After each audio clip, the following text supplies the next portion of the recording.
అంటే special intensive revision అనేది కూడా మీరు దేశవ్యాప్తంగా చూస్తున్నారు. కేంద్రంలో ఉన్నటువంటి బీజేపీ పార్టీ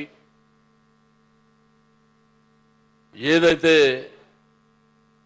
ముస్లిం మైనారిటీలు కానివ్వండి, క్రిస్టియన్స్ కానివ్వండి,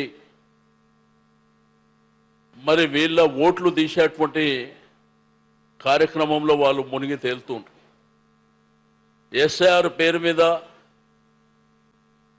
మరి మనకు భారత రాజ్యాంగ నిర్మాత అయినటువంటి డాక్టర్ బిఆర్ అంబేద్కర్ గారు మనకు కల్పించినటువంటి హక్కు, అంటే డెమోక్రసీలో ప్రజాస్వామ్యంలో ఓటు హక్కు అనేది చాలా ప్రధానమైనటువంటిది.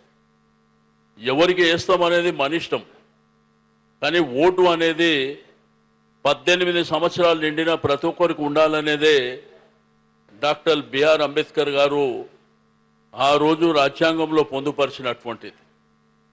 కానీ ఇప్పుడున్నటువంటి కేంద్ర ప్రభుత్వం ఎలక్షన్ కమిషన్ అడ్డుపెట్టుకొని వాళ్ళకి ఎవరైతే ఓటు వేయరో నిర్దాక్షిణ్యంగా వాళ్ళు ఓట్లు తీసే కార్యక్రమాన్ని చేపడుతున్నారు.